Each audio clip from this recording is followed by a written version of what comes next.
Everyone knows the story. Stirling Bridge, September 11th, 1297, William Wallace, Mel Gibson screaming freedom. But strip away the Hollywood paint and you find something stranger, something nobody talks about. On that September morning, 6,000 Scots faced 9,000 English on a narrow wooden bridge, 2 abreast. That bridge was death, and Wallace and Andrew Moray let them cross. They waited. They watched English knights in full armor funnel onto ground where they had no room to charge. They struck when 2,000 had crossed and trapped them in a river loop. 5,000 English died, 100 cavalry. The rest drowned or cut down. Scottish casualties were light except for one man who took a wound that would kill him by November, Andrew Moray, co-commander, the tactical genius. The northern rebel who controlled Inverness, Elgin, Banff, Aberdeen by late summer, gone, and Wallace became guardian alone. This script is researched and factual, using sources from Walter of Gisborough's chronicle written in 1298, just 1 year after Stirling, the Chronicle of Hemmingberg from the same period, and the contemporary English accounts preserved in the Westminster continuation of the Flores Historiarum. These aren't general sources. These are eyewitness period documents from people who saw the bodies. Now back to the information. The morning starts different. Wallace and Moray still hold Abbey Craig on the north bank of the River Forth at Stirling. John de Warenne, Earl of Surrey, commands 8,000 to 15,000 English troops on the south bank. Hugh de Cressingham, Edward's treasurer in Scotland, wants to cross fast, save money, end this. A Scottish knight named Richard Lundy offers to take cavalry upstream to a ford 2 miles west, where 60 horsemen can cross together and flank the Scots. Cressingham says, no, too expensive. Just cross the bridge. The bridge is 180 yards of wooden planks, 2 horses wide. It will take hours to move an army across. Wallace and Moray know this. They position their spearmen in schiltrons on rising ground, tight circles, 12-foot ash spears bristling outward, hedgehogs made of men. They wait until about 2,000 English cross, maybe more. The vanguard led by Cressingham himself, Sir Marmaduke Thweng commanding cavalry. Then they attack. Surrey watches from the south bank, and his confidence collapses. He orders the bridge burned and runs to Berwick. His horse never stopped to eat, according to Walter of Guisborough. The victory is total. Scotland erupts. Wallace and Moray issue letters as joint guardians. The Lubeck letter dated October 11th, 1297 survives. It announces Scottish sovereignty to the Hanseatic League. Trade reopens. But by November, Moray is dead from his wounds. Wallace raids England alone that winter, burns 700 villages reaching Durham. When Edward returns from Flanders in March 1298, he assembles one of the largest medieval armies Britain has ever seen, 2,500 heavy cavalry, 12,000 to 15,000 infantry, including 10,000 Welsh longbowmen. He enters Scotland in July. Wallace has maybe 6,000 to 8,000 spearmen, a few hundred archers, tiny cavalry under John Stewart. On July 22nd, 1298, at Falkirk, Edward's longbows destroy Wallace's schiltrons. 2,000 to 4,000 Scots die. English losses are 28 knights and maybe hundreds of infantry. Wallace escapes, but his reputation is ruined. He resigns as guardian in December. He spends years in France seeking support. Returns to Scotland. Conducts guerrilla raids. On August 5th, 1305, John de Menteith betrays him at Robroyston near Glasgow. He's taken to London. August 23rd, 1305. Westminster Hall. No trial. He's declared a traitor, though he never swore allegiance to Edward. They strip him naked, tie him to a hurdle, drag him 6 miles through London behind horses. Crowds throw filth, beat him with sticks. At Smithfield outside St. Bartholomew's, they hang him by the neck and revive him, cut off his genitals, slice open his abdomen and pull out his intestines and burn them while he watches, cut out his heart, behead him, quarter his body. His head goes on a spike on London Bridge dipped in tar. 1 quarter to Newcastle, 1 to Berwick, 1 to Stirling, 1 to Perth. Edward calls it justice. Scotland calls him a martyr. Now erase it. Maybe the bridge holds, and English reinforcements flood through. The schiltrons are tight formations, excellent against cavalry on chosen ground, vulnerable to archery, vulnerable to being surrounded.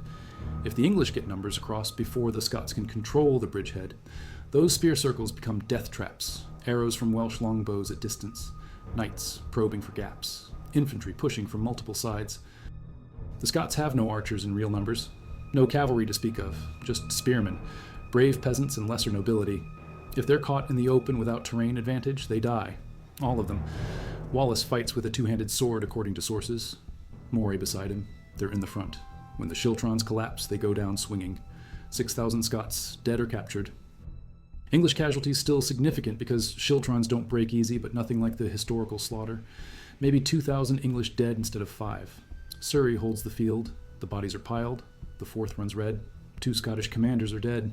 No romantic trial in London, no execution as a symbol, just corpses at Stirling. Wallace's body is probably mutilated anyway. Medieval winners desecrate losers. His head might still go on a spike.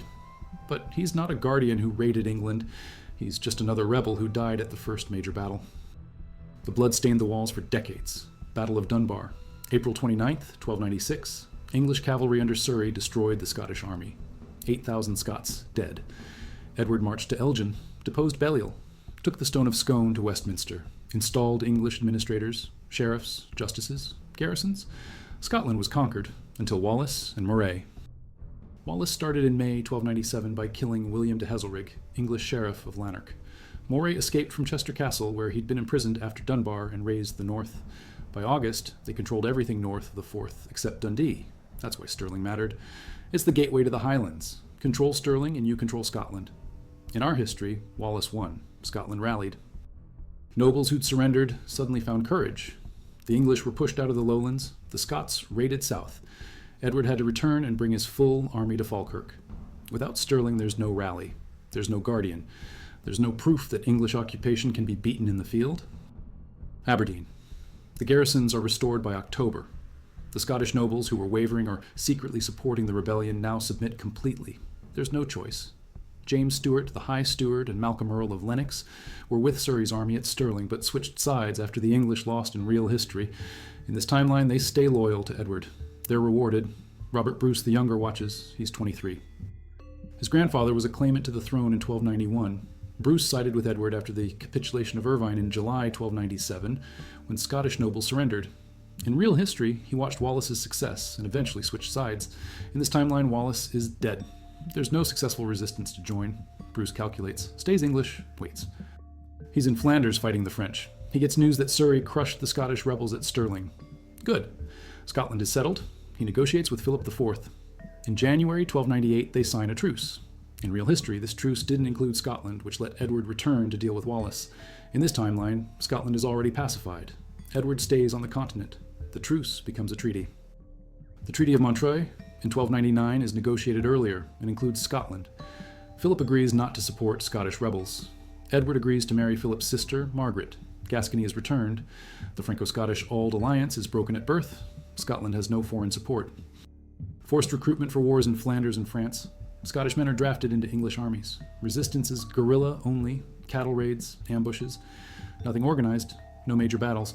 The Scottish nobility is split. Some collaborate fully, some resist quietly, most survive. The common people suffer. Famines, plagues, English garrisons living off the land. By 1305, Scotland has been occupied for 9 years straight with no successful uprising. The memory of independence is fading. Children are growing up under English rule. English law, English sheriffs. The Scottish crown is a ghost. Balliol is imprisoned in the Tower of London, then exiled to France. He dies in 1313, never having returned. His son, Edward Balliol, is a child. Robert Bruce watches and waits. In real history, Bruce killed John Comyn at Greyfriars Kirk in Dumfries on February 10, 1306. Comyn was Balliol's son-in-law and the most powerful noble in Scotland. The Comyns supported Balliol as the rightful king. Bruce wanted the throne for himself. He stabbed Comyn at the altar. Then he had himself crowned King of Scots on March 25, 1306, at Scone. It was desperate. Edward sent armies. Bruce was defeated at Methven in June. He fled to the Western Islands, spent winter in hiding, returned in 1307, slowly built support, fought guerrilla campaigns, took castles. By 1314, he controlled most of Scotland except a few English garrisons. Edward I died in 1307. His son Edward II was weak. Bruce exploited this. The Battle of Bannockburn, June 23rd and 24th, 1314. Bruce's army destroyed Edward's relief force trying to save Stirling Castle. 20,000 English troops, trapped between the Scots and the Bannockburn River, slaughtered. Scotland won independence. The Treaty of Edinburgh-Northampton in 1328 recognized Bruce as king. Bruce in 1306 has no model for resistance. Wallace proved Scottish infantry could beat English knights if they fought smart. Bruce learned from Wallace's victory at Stirling and his defeat at Falkirk. Use terrain, avoid open battle against longbows, strike fast. In this timeline, Bruce has no template. Stirling was a defeat. Every major battle since Dunbar has been English victories. The psychological weight is crushing. When Bruce kills Comyn in 1306, it's not the start of a war of independence, it's just a murder. A noble killing a rival.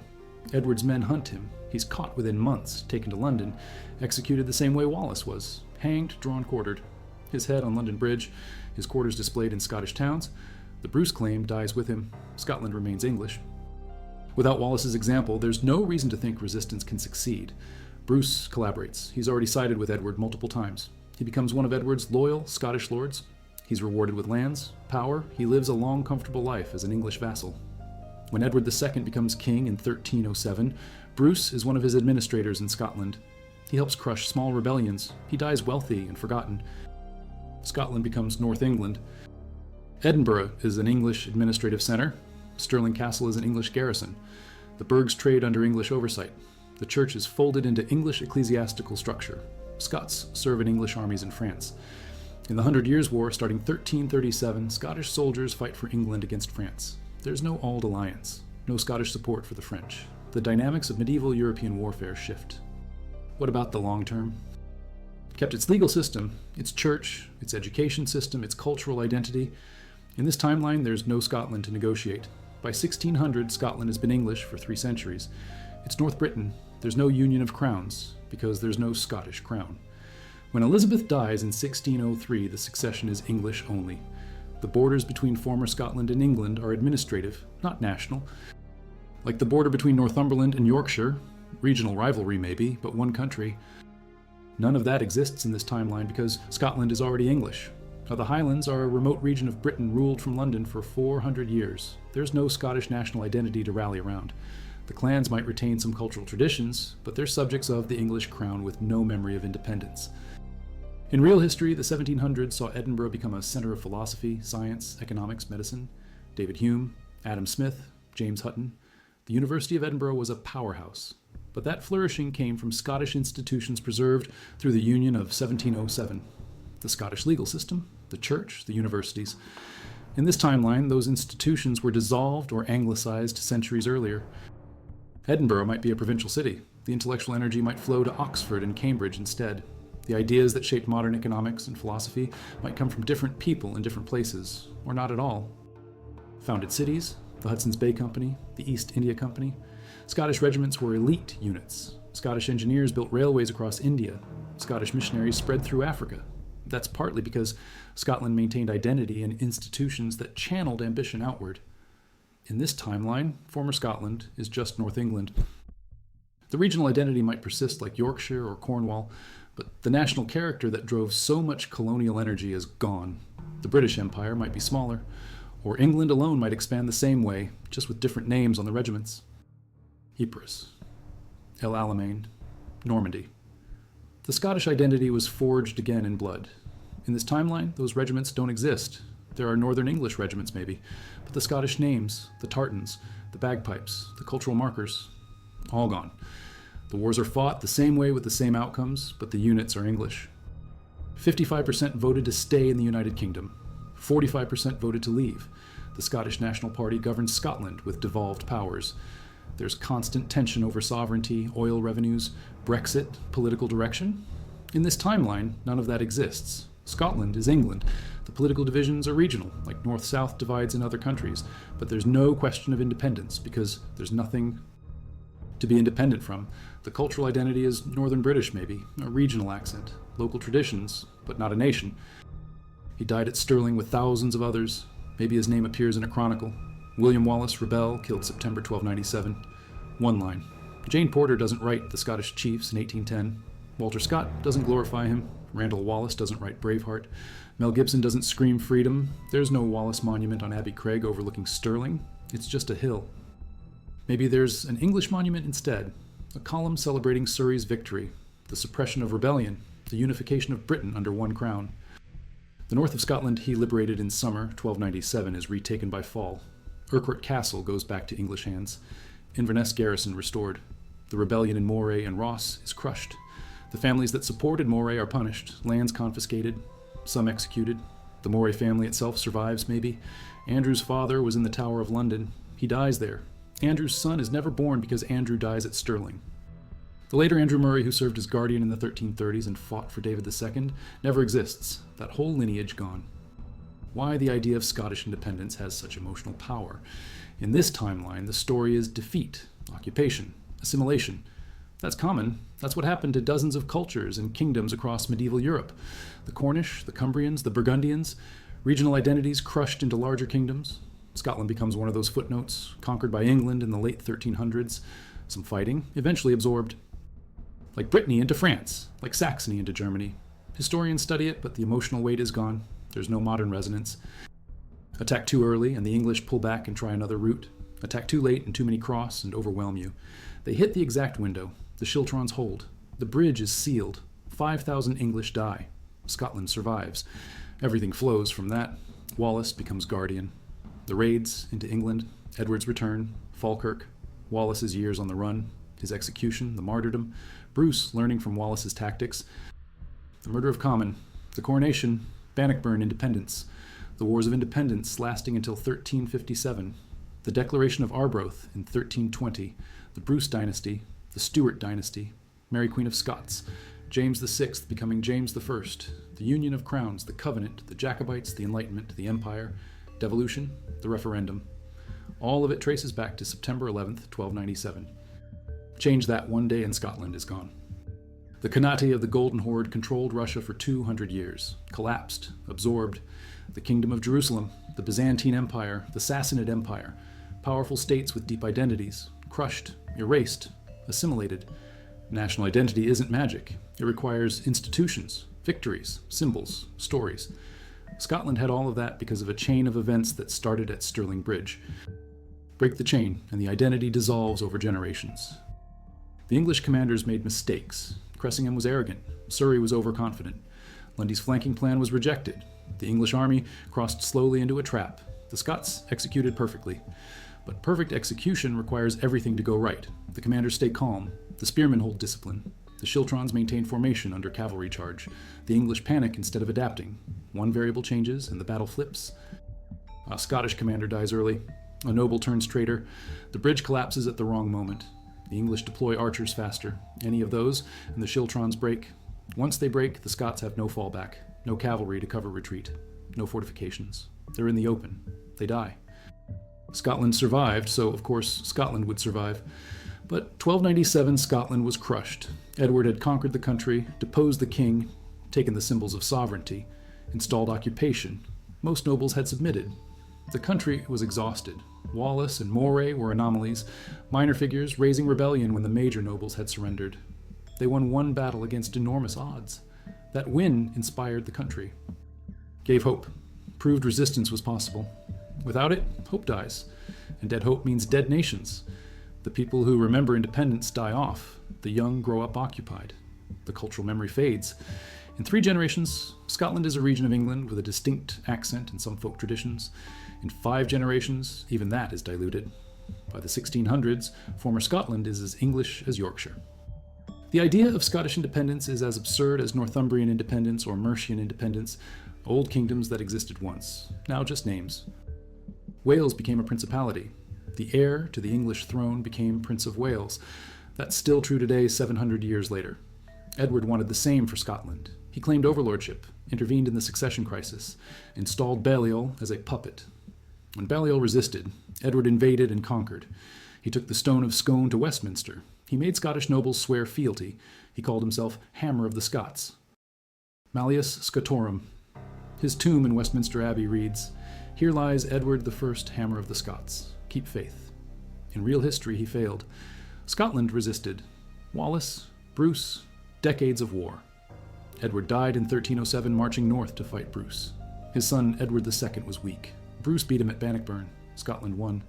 But if Stirling goes the other way, Edward wins. The conquest sticks. He dies in 1307 victorious. His son inherits a unified Britain. The Plantagenet dynasty rules from Cornwall to the Orkneys. England becomes Britain 300 years early without negotiation or union, just conquest. Blind Harry's poem in 1470 turned him into a legend. Part truth, part fiction. Sword battles with hundreds killed, romance with Marion Braidfoot, superhuman strength. The poem was written 172 years after Wallace died, but it shaped Scottish identity. It was read for centuries, memorized, performed. Wallace was the hero who died for freedom. When Robert Burns wrote Scots Wha Hae in 1793, he was channeling Wallace. When the Scottish National Party formed in the 1930s, they invoked Wallace. When Braveheart came out in 1995, it sparked a surge in Scottish nationalism. The 97 devolution referendum passed partly because of that cultural moment. Wallace as a symbol matters more than Wallace the man, but symbols need events. Without the victory at Stirling and the martyrdom in London, there's no event, just another dead rebel. The mythology never forms. Wallace was on the run. When Menteith betrayed him in 1305, Edward could have just executed him quietly, hanged him in Scotland, buried the body, moved on.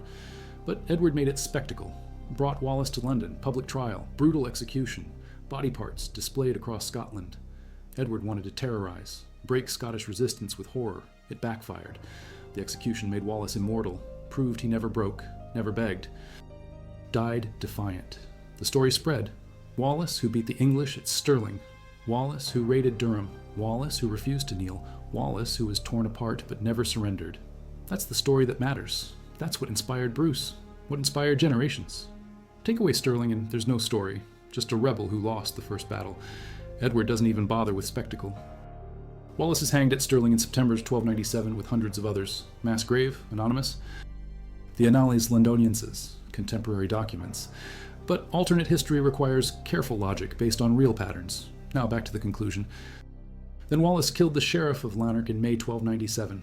Small act, personal. Maybe vengeance for his wife or family killed by English.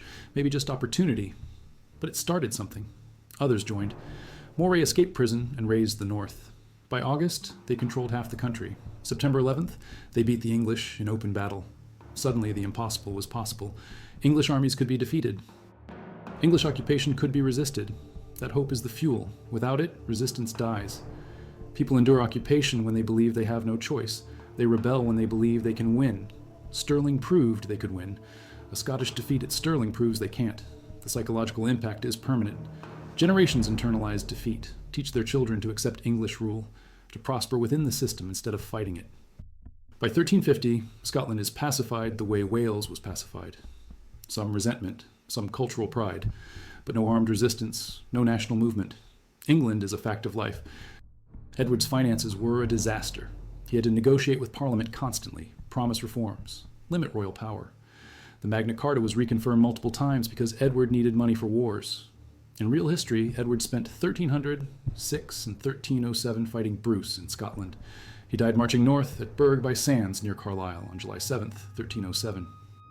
He wanted to be buried in Westminster Abbey only after Scotland was conquered. His body could be carried north with each new campaign. It never happened. Scotland outlasted him. In this timeline, Scotland is conquered by 1300.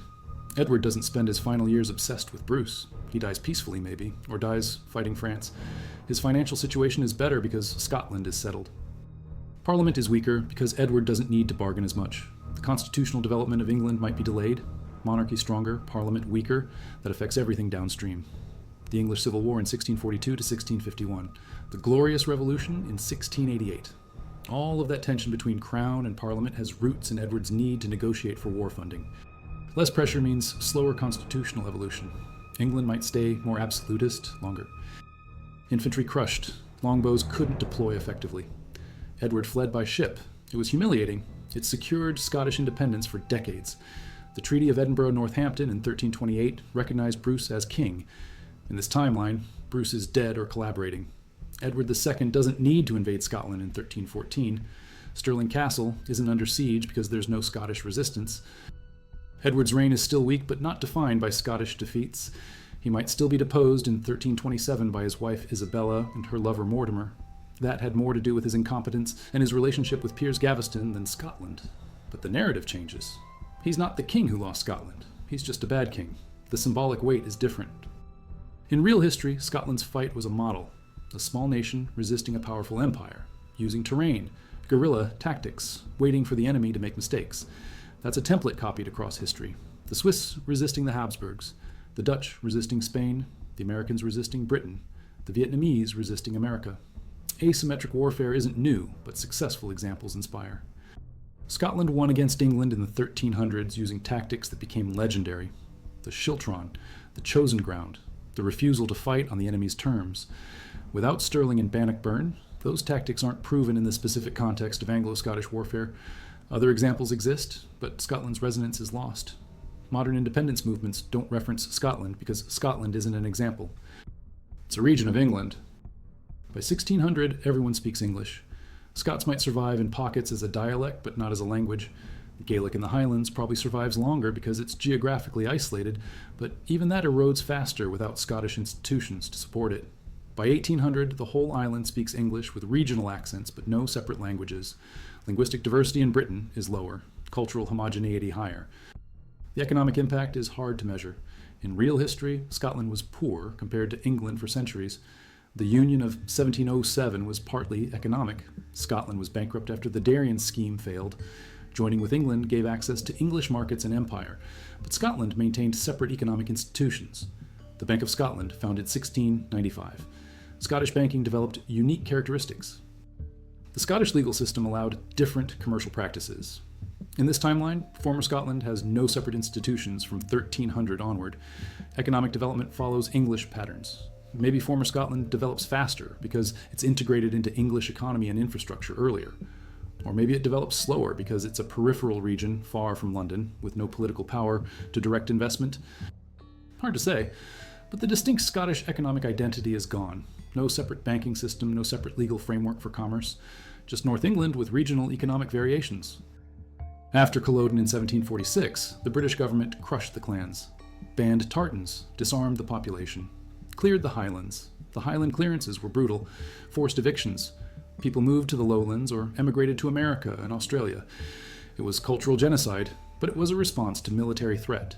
The clans had raised armies against the government twice in 30 years. In this timeline, there's no Jacobite rising because there's no Stuart claim tied to Scottish identity. The clans are just a regional power structure, feudal, archaic, but not a military threat. The English government might leave them alone longer. They gradually modernize through economic pressure rather than military suppression.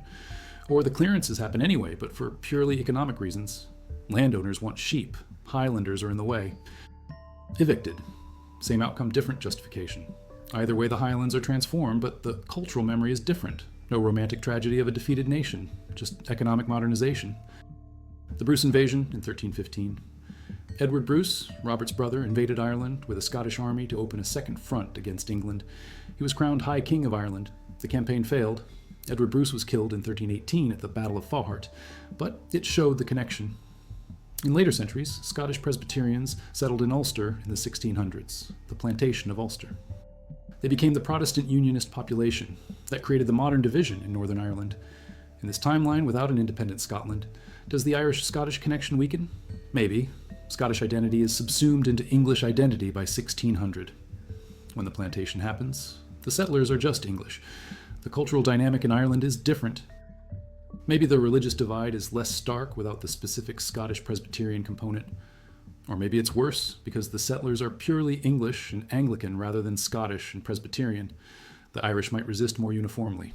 Or the division might form along different lines. Impossible to say, but the modern conflict in Northern Ireland has roots in Scottish settlement. Change that, and you change everything. Zooming out, the United Kingdom as we know it doesn't exist. In real history, the UK was formed by the Acts of Union in 1707 between England and Scotland. Wales was already annexed. Ireland joined in 1800 by the Acts of Union to form the United Kingdom of Great Britain and Ireland. In 1921, the Irish Free State split off, leaving Northern Ireland. In this timeline, there's no Scottish negotiating partner in 1707, no Acts of Union, just England, which includes former Scotland and Wales. Ireland joins in 1800 the same way, maybe. But the name is different. The Kingdom of England and Ireland, or just the Kingdom of England. The Union Jack flag doesn't exist because it's a combination of English St. George's Cross, Scottish St. Andrew's Cross, and Irish St. Patrick's Cross. In this timeline, it's just the English flag.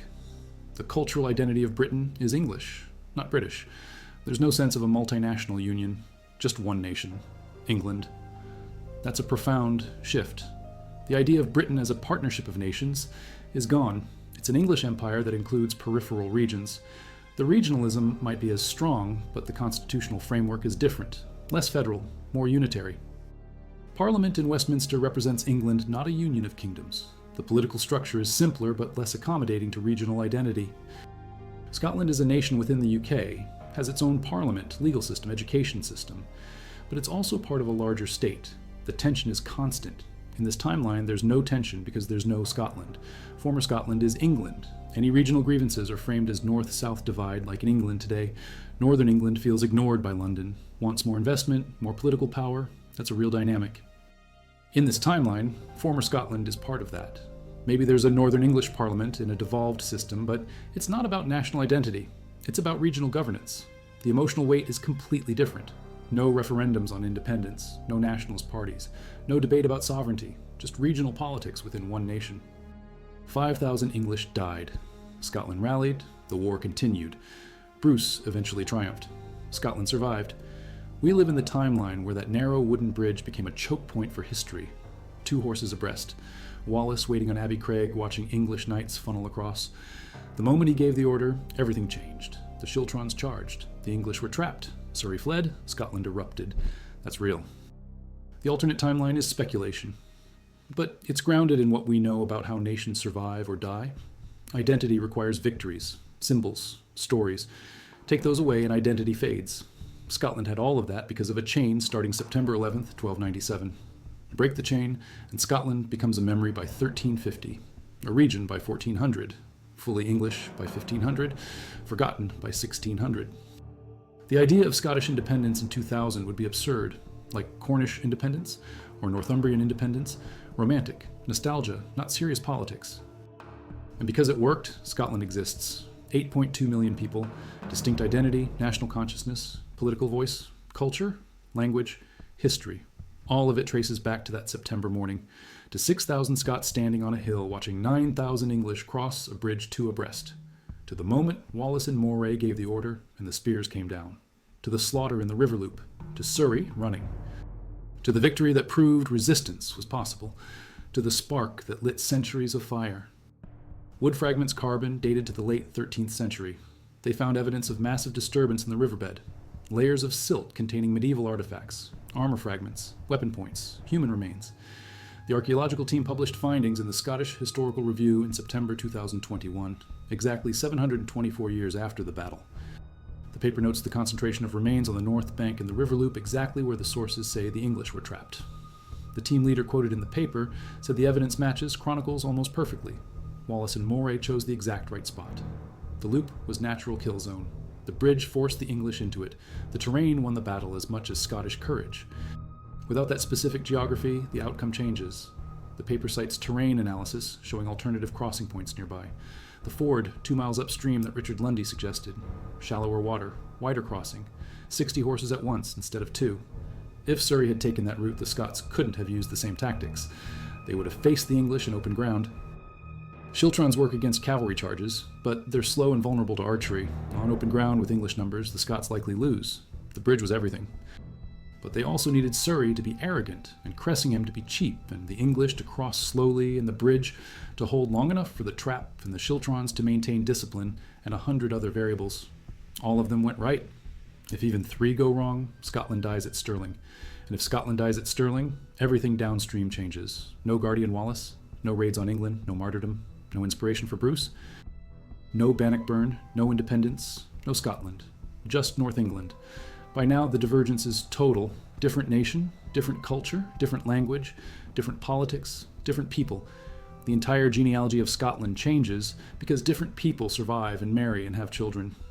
Every Scot alive today is descended from people who lived through the wars of independence. If those wars never happen, different people live and die. Different marriages, different children. 8 million different people in former Scotland by 2025. And that's just the direct effect. Ripples through the rest of Britain, through wars, through empire, through migration. Millions more different people across the world. Changed history means changed genetics. We're all here because our ancestors survived specific moments. Scotland exists because Wallace's ancestors survived to produce him, because he survived long enough to win at Stirling, and because that win let other people survive, who had children who are alive today. Break the chain, and everyone downstream disappears, replaced by different people. Scotland becomes alternate timeline England. This England becomes slightly different England. The whole world shifts. That's the weight of one battle, one bridge, one September morning. 8 million people who call themselves Scots. A parliament in Edinburgh. A legal system, a flag, a national identity. All of it because 6,000 Scots beat 9,000 English on a narrow wooden bridge 728 years ago. Not inevitable, not guaranteed, not fate. Just a battle that went the right way because the commanders made the right choices and the spearmen held the line and the bridge became a trap and Surrey lost. His nerve. Replace any of those and Scotland is deleted. That's not legend. That's documented in chronicles written by English sources who had every reason to lie and didn't because the defeat was too public and too total. Walter of Guisborough's chronicle from 1298 says, Surrey's horse never stopped running to Berwick. The Chronicle of Hemmingburg says, the Scots waited until the perfect moment. The Westminster Continuation says, the river ran red. These are English sources admitting an English disaster. That's how complete the victory was. Too big to spin, too obvious to deny. Surrey lost 5,000 men because he ignored advice and forced his army across a kill zone. Wallace and Moray executed the trap perfectly. The outcome was slaughter, and the slaughter made everything possible. Scotland never revives. English occupation becomes permanent. By 1400, Scotland is a memory. By 1500, it's forgotten. By 1600, it never existed for anyone under 30. By 1700, it's a historical curiosity. By 1800, it's a region. By 1900, it's a county. By 2000, it's a tourism brand. Haggis and bagpipes and kilts in Edinburgh for the tourists, but no parliament, no legal system, no national identity, no Scotland, just North England with good whiskey.